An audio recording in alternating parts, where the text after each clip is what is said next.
foreign staff, and also I will mention a few of my own personal experiences to highlight points.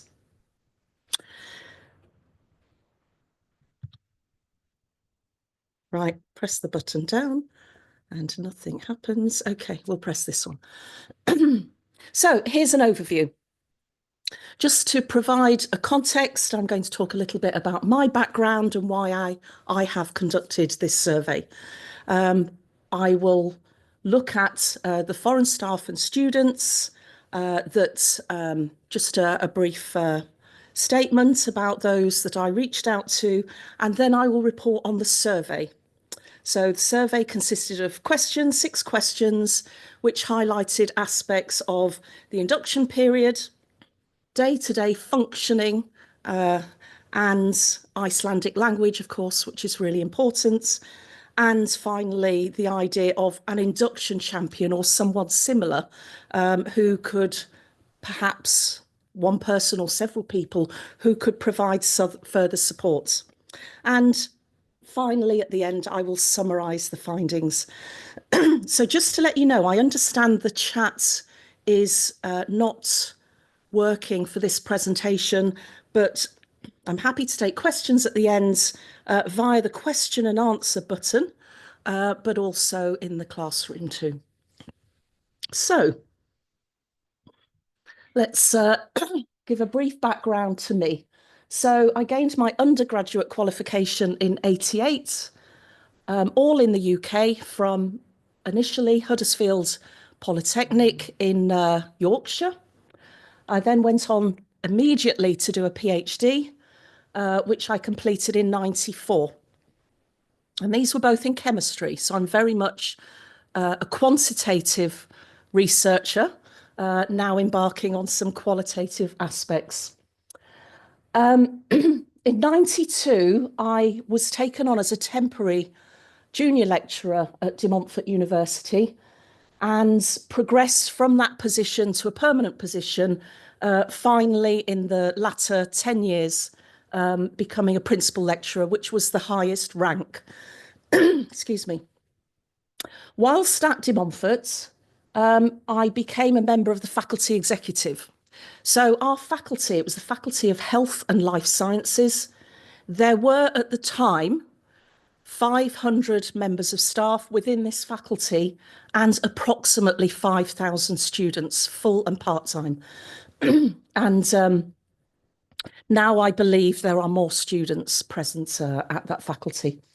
But I took on a senior executive faculty role. My key role was to lead on admissions. So the students across the board who applied for positions within the faculty were kind of under my care and my direction through individual admissions tutors within each department and administrative staff. So this was quite a huge task. In addition, I chaired validation panels, meaning when new courses were brought in across the university, I would speak about them and consult with external experts in order to ensure that the material was rigorous and appropriate to validate, to run for students to follow, to apply to and follow. I was a fitness to practice investigator, students who are involved in perhaps being charged with death by dangerous driving, who were in professional courses. We needed to ensure that they were investigated to check that they could proceed with their qualification. Faculty orator, this is the photo. I spoke for the faculty, reading citations for honorands and generally a master or mistress of ceremonies. And finally, the Induction Champion, which I'm going to come to at the towards the end of this presentation. So a range of experiences prior to coming here in 2022 to the University of Akureyri. And I was interested on arrival to see that we had quite a number of foreign staff from all across the world. And just looking at the index of staff, the telephone index, if you like, email index, there are well over 10% are of foreign origin. Most speak English either as a first language or as a second language. And I found, certainly from speaking with them and from my survey, that most have undertaken some form of Icelandic language learning. If we look at students, the university is increasingly attractive to undergraduate and postgraduate students. Looking at a publication, annual report from 2023, I think we had around 100. These were from far-reaching parts of the world, from the US to China and all of the European countries. So clearly through Erasmus and similar schemes, exchange schemes, there are a fair number of students that come here as well. So I reached out to certainly staff and students I was in contact with and asked them 6 questions based on their experience of initially coming here, their day-to-day business, their Icelandic, and also if they had any recommendations. I had 13 responses from academic staff. Unfortunately, only one from one PhD student, as this person is on the list of staff on the website. I've included her in this survey. But I should say that in the last 24 hours, I've received some student feedback, and I will reflect on that at the end of the presentation. So for the moment, I'm focusing on staff and the results that I have got from them. So focusing on staff with reflections of parallel student needs. Okay. I need to say as well that I'm not actually quoting staff verbatim. I assured all staff that anything submitted to me would be anonymous.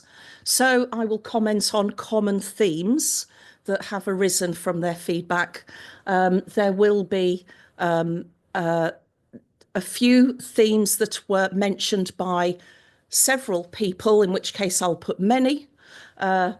If there's one or two, I will just say a few. But as I said, this is a qualitative, small-scale exploratory study, and there's plenty of scope for follow-up.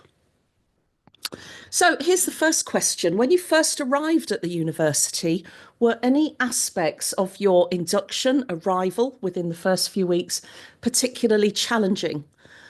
Ones that we can maybe learn from. So here are the themes. 3 of the 14 reported that they had no induction at all. These were staff members who arrived more than 7 years ago. So I can say that no recent employees have reported that they had no induction, which is very positive. Others spoke about varied induction, varied experience based on which department they were in, which member of staff or members of staff were brought in to oversee their arrival. And this is when they managed to perhaps talk with other new arrivals and compare notes, as it were.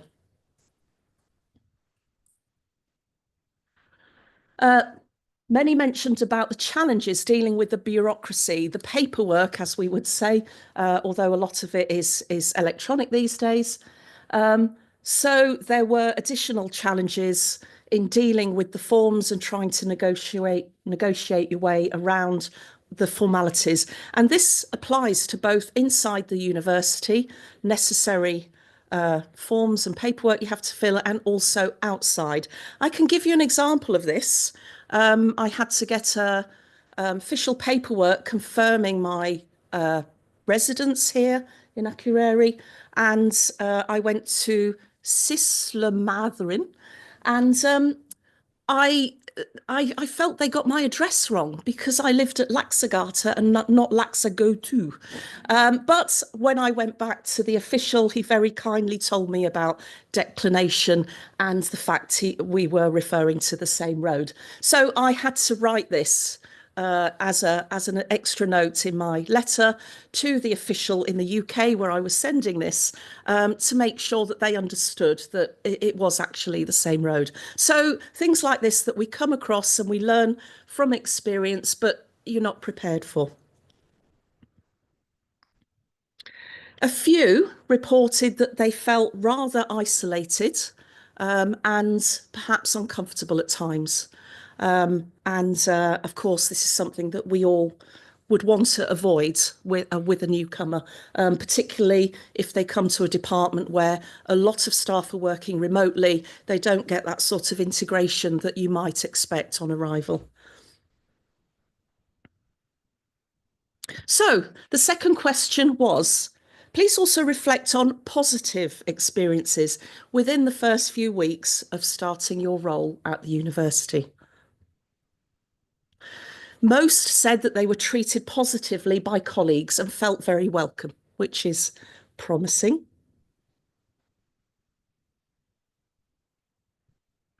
Some stated that they received valuable support from colleagues who were themselves of foreign origin and had negotiated the arrivals procedure, so that they had experience and they could direct them as to where to go. Several mentioned, particularly departments that were very helpful, such as the library staff, their own project managers, members of the teaching and learning centre, that were particularly helpful in helping them to get started and fully functional. And also line managers. Line managers were singled out, and mentors as those who were very supportive and could answer questions that they had. And of course, many spoke about the positive environment that we have at this university, how relaxed and comfortable they felt when joining. And I think it's worthwhile mentioning here that those of us of foreign origin who take up positions are really excited and are embracing new opportunity. We want to hit the ground running. We want to be fully operational. So hopefully what I have to say in this talk will reinforce what might just help us a little bit more on our way.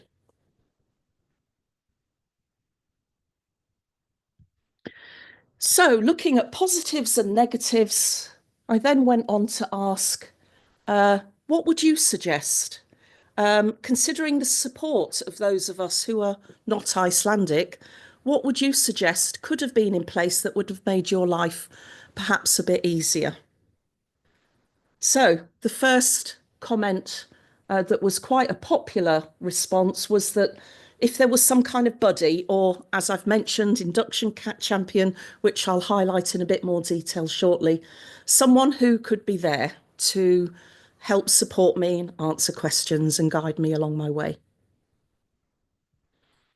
There was some mention about the officialdom. So the orientation procedure, if it was standardised so that everyone got the same across the faculties, across the departments, and guidelines that could be understood of basic issues, things that needed to be taken on board at the start. A suggestion, or several people suggested, a logical structure, a checklist online or on paper for induction, as people felt that too much was taken for granted. They needed just a checklist, just a reminder, so that they could check that everything was in place. So I've mentioned online guide of different systems and things like employment relations. things that perhaps, I as an individual am still investigating. How do I get to this point? At the moment, it's Ori that is my issue, but I'm getting there slowly with the help of some lovely staff in accounting.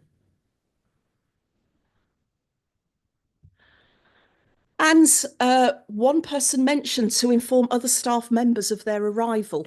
So I'm surprised at this point, but clearly it has happened. People have arrived.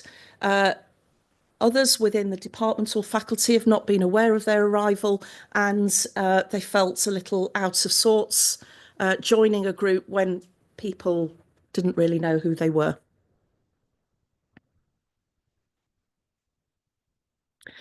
So the other comments related to this question, I've grouped together based on language, because clearly language is a significant issue here, the Icelandic language. And here are some of the themes that I've got based on the responses of the questionnaire. To be able to learn Icelandic at your own level, it's very hard to pitch exactly where you are. There are some very basic courses and others that are pitched at different levels. And sometimes you get the wrong one.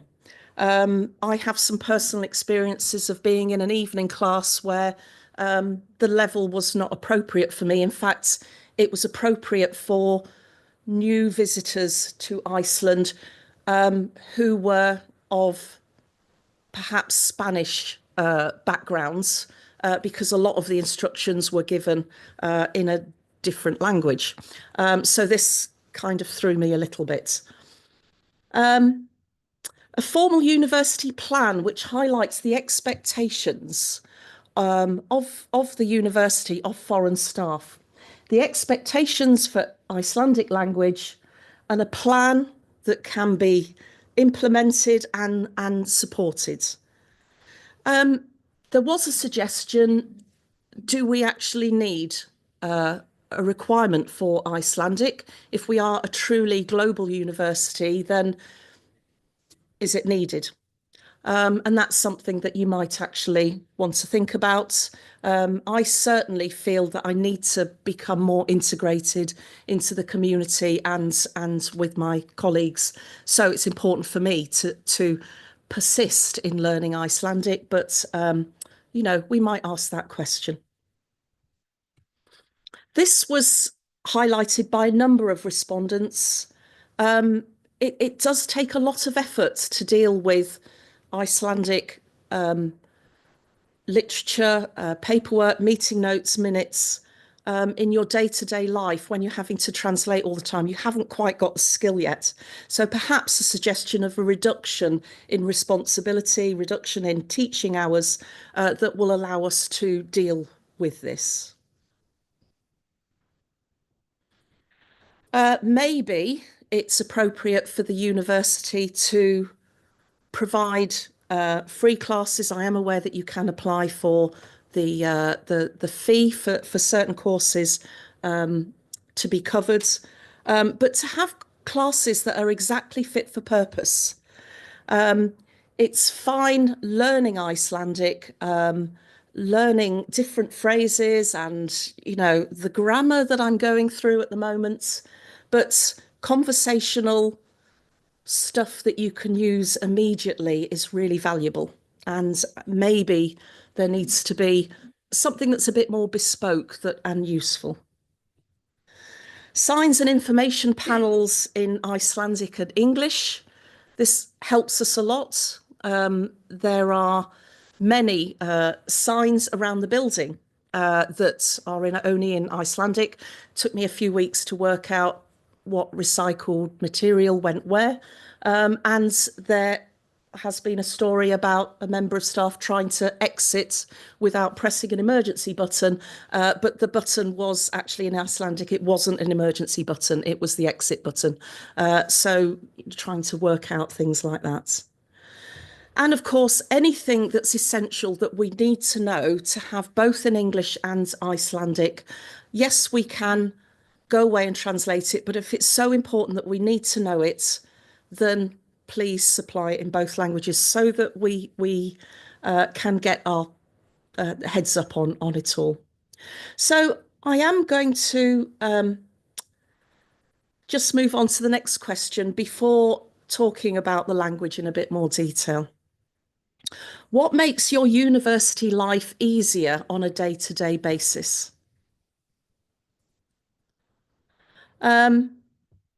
Those who felt isolated wanted to meet with other staff, formally, informally, to feel that they had a sense of belonging and could start to integrate with their departments.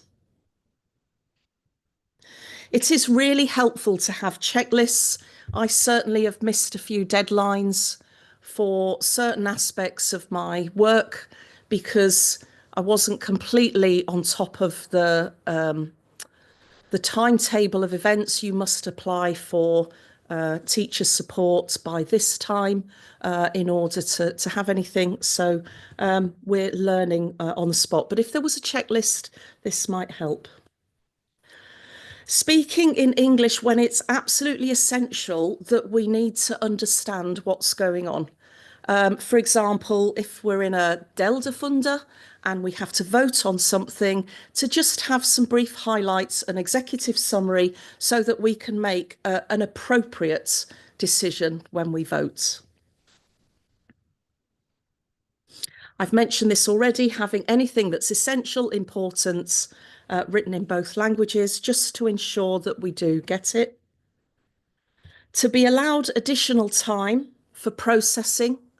It is really rather exhausting, particularly sitting through a meeting of an hour, 2 hours, picking up on what we understand, but also maybe looking up certain words, certain phrases in order to try and keep up with it. So a little extra time is always helpful. And yeah, it was mentioned that if everything else runs smoothly, then that makes our lives easier as well, Canvas and classroom technology. This is an interesting point. If there's support with translations, if we have any important material, teaching material or assessment material where it's essential that it is in Icelandic, to have support and not to ask favours of other colleagues and members of staff to check on translations for us. And several reported, I'm pleased to say, that with them being fluent in Icelandic now, that they didn't feel that there were any day-to-day issues. So there's hope there for the rest of us who aren't quite there yet. So I just want to take a step sideways and just focus a little bit on the language. So I'll answer this question and then I'll move sideways. So question 5 was, what level of Icelandic have you achieved to date and your latest course of study? Well, I didn't get details of everyone's course of study, although I have got informal feedback about those following different programmes, and I will talk about that on the next slide. So of the 14 who responded, 4 were proficient in Icelandic, fluent enough to get by as an Icelander would. 5 were at an intermediate level, so they knew some, but they didn't feel fully confident. It could be that the spoken Icelandic was at a lower level than the reading and the listening, and I gather that tends to be the case. 5 said that they were still at a basic level, so still some development to go. It's interesting, but there was a broad correlation with the time in Iceland and the proficiency in Icelandic, as you would hope. So the longer we spend here, the more we pick up Icelandic. But there seemed to be mixed reports and no correlation between the type of learning package, the type of course that was followed, and the proficiency in Icelandic. And I will go into this in the next slide. So these are images that are commonly on social media. I thought I'd add these to just to highlight my points. So the first one is from a well-known film. What language are you learning? Icelandic. Okay. And the fact that it is a bit of a challenge. You know, I've learned French and Spanish formally at school, and there's a lot of similarities with words, but with Icelandic they are quite different. Okay. So those who were questioned mentioned about self-study packages that they've covered, either those online or on paper, Icelandic for All. And many have attended evening classes, such as the ones provided by SIMI, and also attended sessions with private tutors. I can say myself, I'm following the diploma in Icelandic as a second language with HAWI. It is great, but it's very demanding, and I'm currently bogged down with declinations and prepositions and the way things change. But I see a light at the end of the tunnel, and I'm hoping that this will all kind of fall into place at some point. I am aware that one member of staff has now completed the BA. So they did the diploma first, and they've now completed the BA based at Howie. So there are a range of packages available, but as I said, there are different experiences. Marrying yourself up with the right level seems to be one issue, and also the quality of the teaching it varies. It varies. There are some great packages out there, and one that the union provided us is good, but sometimes they can be a bit monotonous. You know, you need to work through them in order to pick up on the essentials.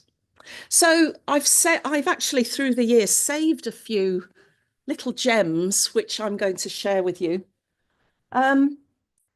When we've been through our classes, we've learned a little bit of Icelandic, and then I'm afraid at the moment many of us rely on Google Translate. Well, Google Translate does have its place, but it's not always accurate. So here is a translation from written text.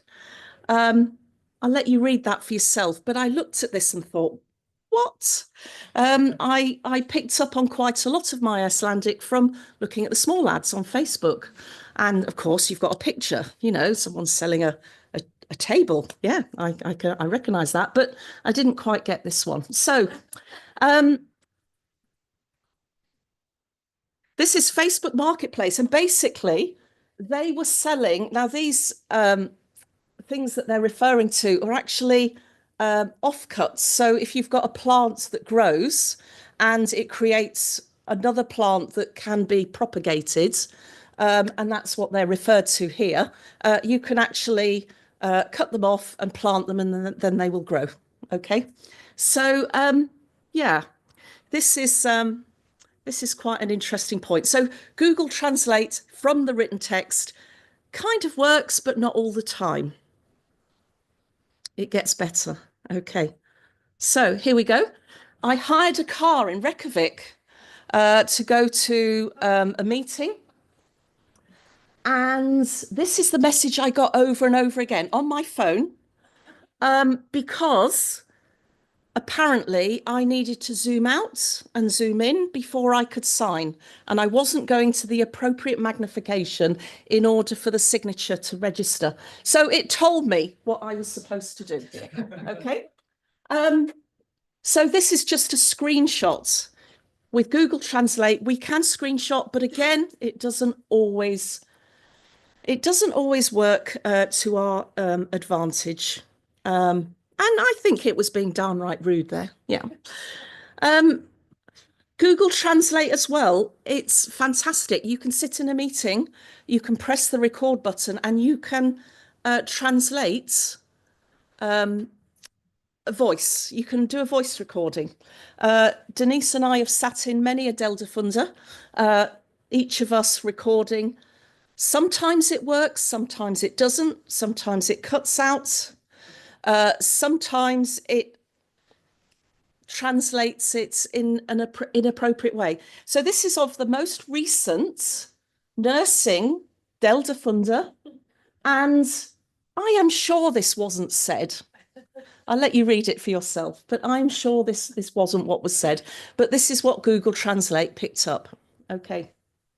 So there's another interesting one. I don't know whether Hilda is listening in, but Hilda one of my colleagues, asked a question, and it came up with something else. It was fifth place, I think, rather than Hilda. So, it didn't pick up the name and misinterpreted it.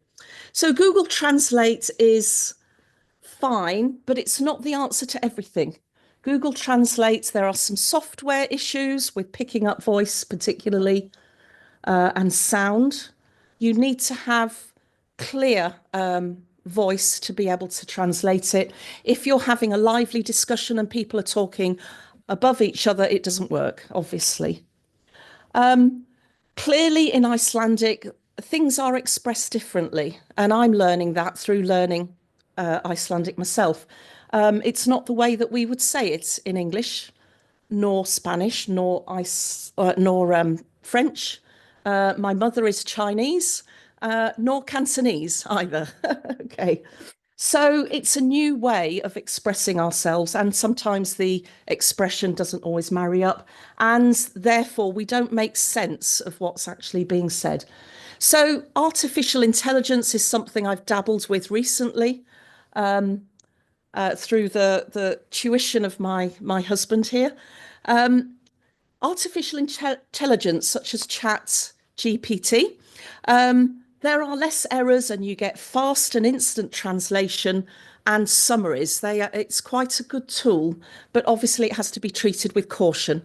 It's not something to be thoroughly believed in.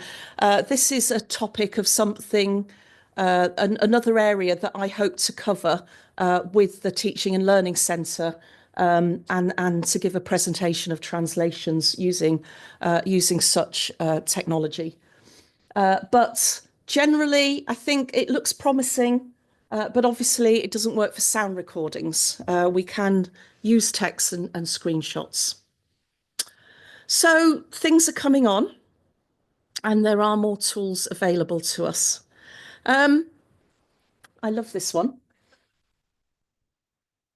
When you were asked your opinion in a meeting and you were thinking about cheese. Well, maybe not cheese, but maybe how cheese declines amongst the four cases, and whether it's singular, plural, or whether it's the definite article or not. Sometimes I do go off on a tangent where I'm thinking, I think I know that word, but what ending is that? So I'm still at that stage. So how can we, as colleagues and fellow members of staff, help with the day-to-day activities of those of us who are of foreign origin? Well, there are some tips, perhaps, that I can mention about that will make our lives easier. What helps? So first of all, where possible, for essential parts, just give us the translation, okay? It's helpful. I remember as a tourist coming to Iceland, we came across a sign on a road. It was in Icelandic. We didn't know what it meant. We didn't know whether we were allowed access to this road or not. It basically said no shotguns. But, had it have said that in English, we would have been a bit more reassured. So here's one, an impassable road. To say that it's impassable helps, okay? This one is a little bit basic, but you know the old adage that a picture paints 1,000 words. So we're not asking you to put pictures in our notes, or perhaps our minutes of a meeting, but histograms, graphs, diagrams, pie charts. If there's something that you are explaining that can be explained in a diagram, it really does help. It helps the universal language of pictures. Okay. That was taken from Godafoss service area. please, if you can, plan ahead. All right. So if a PowerPoint is going to be delivered, if there are any essential notes, even if there's no English present, circulate them in advance so that we can translate them. This helps a lot. And it helps us to have a bit of a heads up, a bit of a start on a meeting, if that's possible. And finally, if all else fails, if you can stand clear of the screen, then we're able to take a photograph and translate what's on that slide. But it does require us to be able to have a clear shot of the screen. So these are all my kind of coping mechanisms and those of my colleagues around me. And maybe just a reminder to those in the audience that actually these help an awful lot and can save us a lot of angst and time. So that was my drift into language. I'm going to now return to the last question of the questionnaire, which was about Induction Champion. So I mentioned at the beginning that I was the faculty Induction Champion. So any new member of staff who arrived was introduced to me. I was there just on an informal basis to help to guide them. It could be that they needed to work out how to photocopy something, or they needed to, in those days, go off and print or access other services across the university, and I could signpost them. It could be that their mentor had said something to them about, instructions, any basics with respect to the operation of the university, and they'd forgotten. And they didn't want to go back to their mentor asking the same question again, so they would come to me. So the question is that this was my last role, one of my roles, which complemented that of the mentor. Do you think there's a place for a similar role here? 11 out of the 14 said yes. 2 said maybe, providing it's not too much of a burden on that member of staff or members of staff, and 1 didn't answer. So I think that's a positive. And the comments I received regarding this question, that if each faculty had one, they could deal with the needs of all staff, all newcomers, so that they receive sufficient help and guidance on arrival so that they could hit the ground running. Everyone could hit the ground running at the same speed. Yeah, I think that's underlined unnecessarily, but the informal role of experienced foreign staff could be formalised. So those already doing it on an informal basis could be recognised for that role that they're undertaking in helping to guide other staff. Yeah, I see what's happened here. All staff has been underlined, so these have come up as underlining. The role could be an easier route than going to line managers. People are conscious that they don't want to continuously go to line managers asking questions. If there was another outlet, this could perhaps be really supportive. So in terms of the Induction Champion, I'll let you just read that caption first.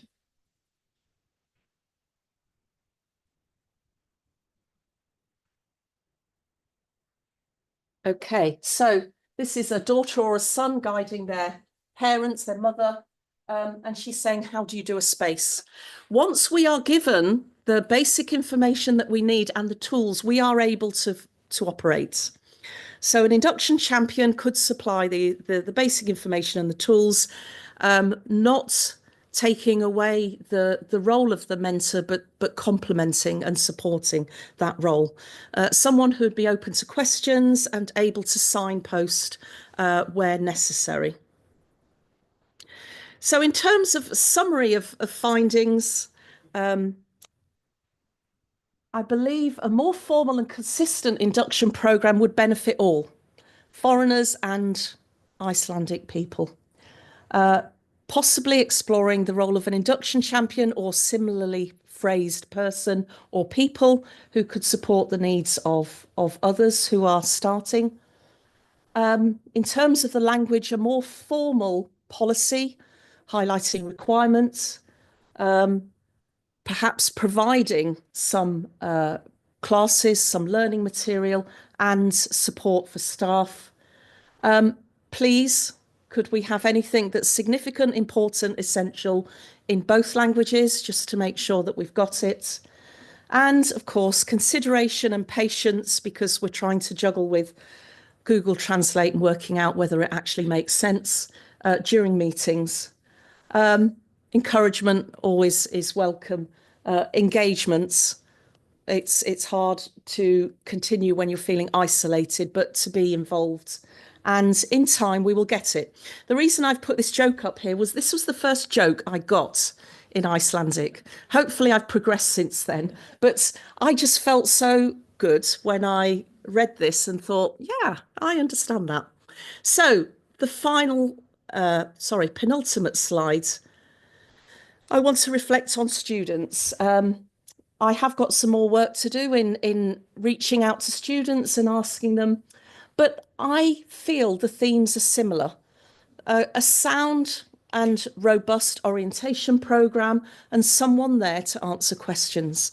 I can say that in my capacity as chair of the Environmental Committee, I have supported exchange students because they come with no bedding, no kitchenware, and they want to know where is the best place to get this. Is there an eco-friendly place of picking up second hands? And this is an area that I'm pursuing. But they come with different issues. So someone there to answer questions would be really useful. I believe we do provide essential Icelandic language. This might be looked at if we are reviewing what's provided for staff. And again, essential information in Icelandic and English, with consideration and patience, encouragement, engagement in time. So my final image is that of ways of expressing jæja. So I hope when I say jæja, you're referring to 8, which means, that all makes sense, and not any of the other versions of jæja that are highlighted there. So thank you very much for listening. I'm very happy to take questions, and please feel free to contact me by email if you have any further comments or you would like to discuss anything. Okay, so thank you.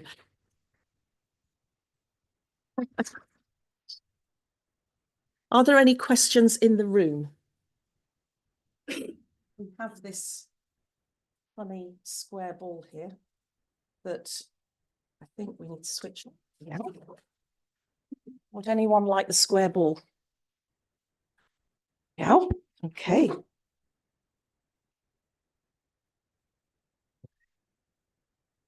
This is for me to get my steps in, isn't it? Yeah. Thank you, Pia.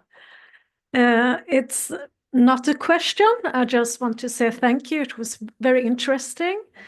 And I haven't been thinking that much of that we are a very broad group of foreigners. I have been here for 30 years and someone is new here. So we have maybe different needs. Yeah. Maybe. Yeah.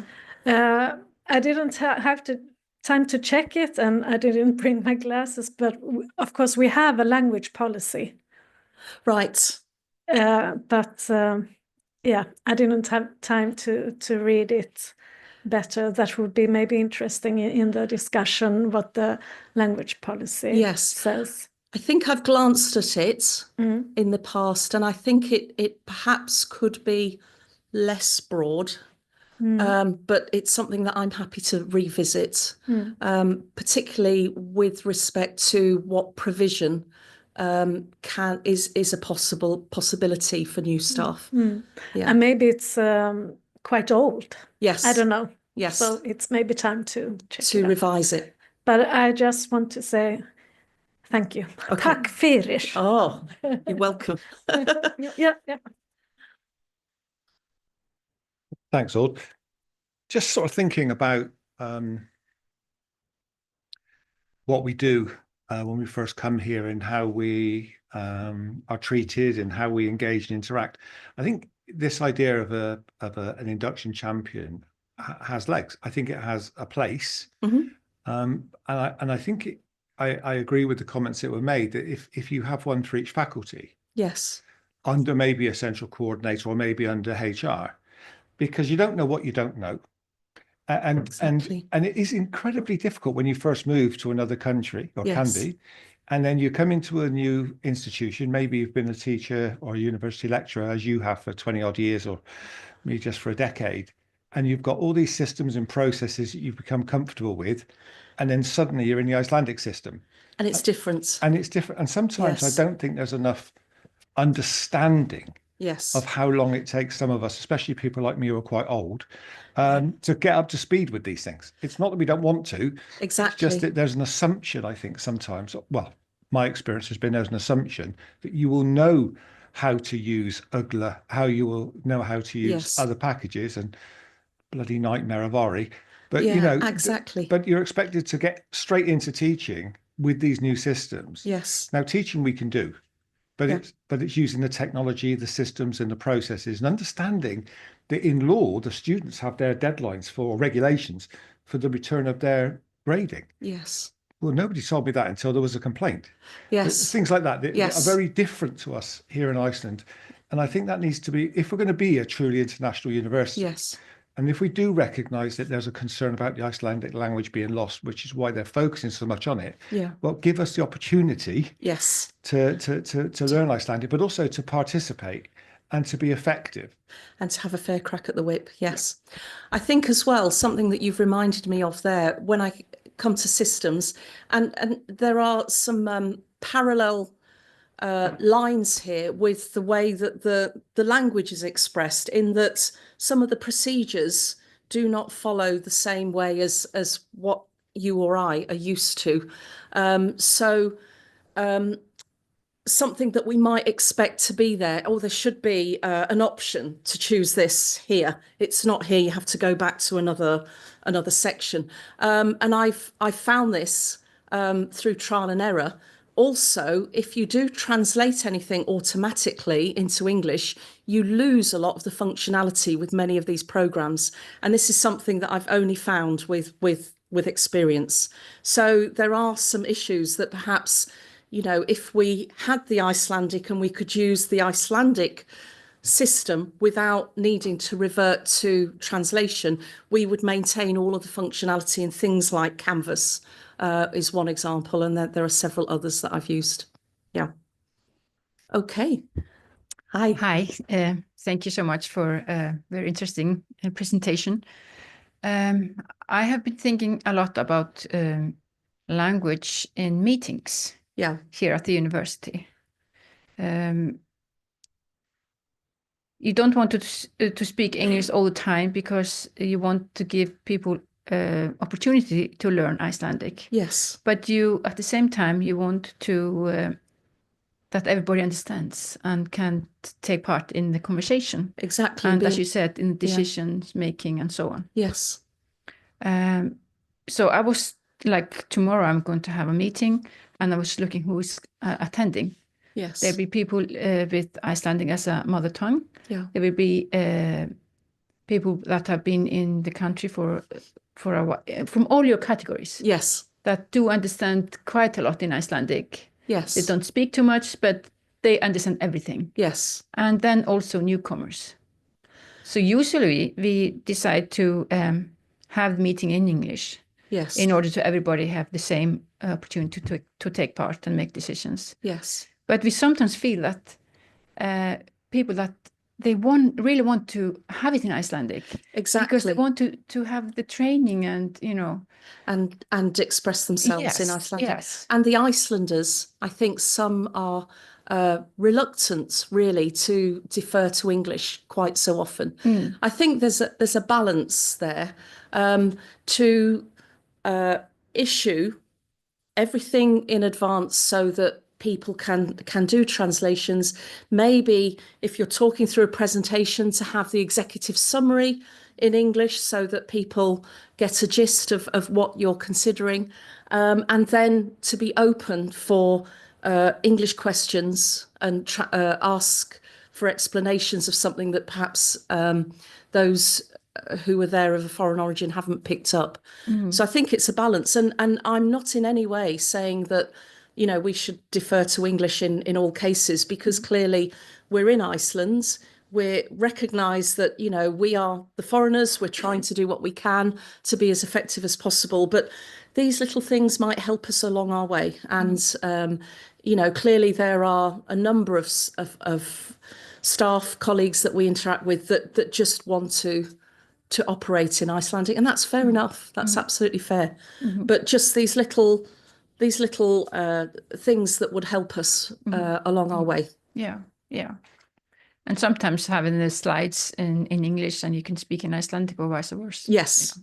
Well, all of my lectures now are in both languages. So I have the Icelandic and I follow that with the English. I do speak English in my classes, obviously, but because the textbooks are all in English, I refer to the textbook and, you know, the names of pharmaceutical products and things that the students need to know in English. So I think that's you know, that's fair to deliver it that way. Good, Yeah. thank you. Okay. Are there any further questions? There is a question and answer. Oh, there's one more. Hi. Okay. Well, Hi. okay, so I can wait. Okay. Thank you for your presentation. Thank you. I thought it was very interesting. As a foreign student, I see myself as a guest here, so I see a need to show respect to the local language and culture. Yes. So I recognize that there is a need for myself and others in the same boat to work on our Icelandic skills so we can integrate better on campus and in the community. Yes. Just the one comment I just want to make, though, is one of the difficulties I find is not necessarily the need to translate, Yes. but the format in which the information is given to us, which can hinder or help our ability as individuals to translate into whatever our mother tongue happens to be. Yes. I'm lucky that my mother tongue is English, Yes. which does make it a bit easier. Easier. But for other people, they have to translate 2 or 3 times Yes. if the material is in English. But when the material is in Icelandic,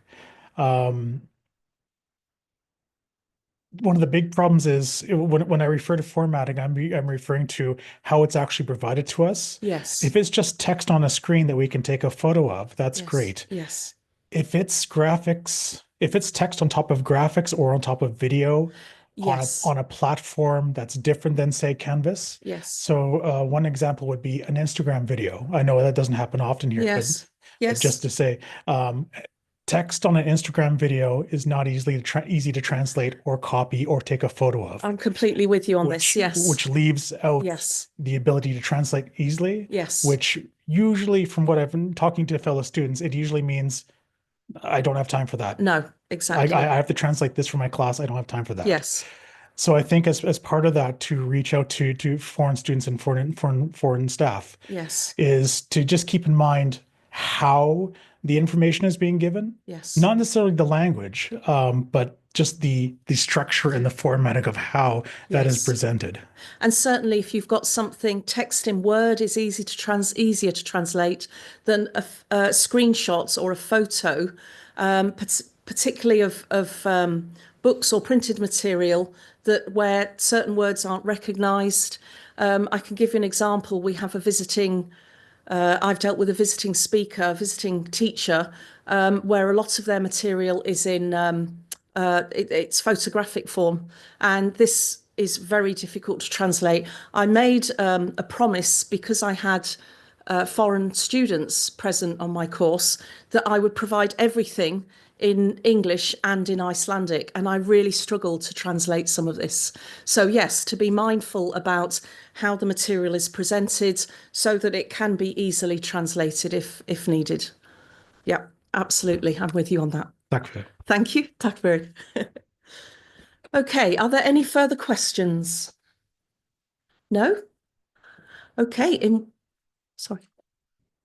Oh, have I got any online? There's no open questions here.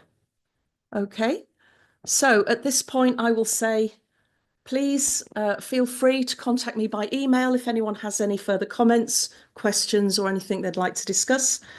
Thank you very much for listening to me, and hope you have a nice lunch for those of you who haven't had it already. All right, take care. Bless, bless.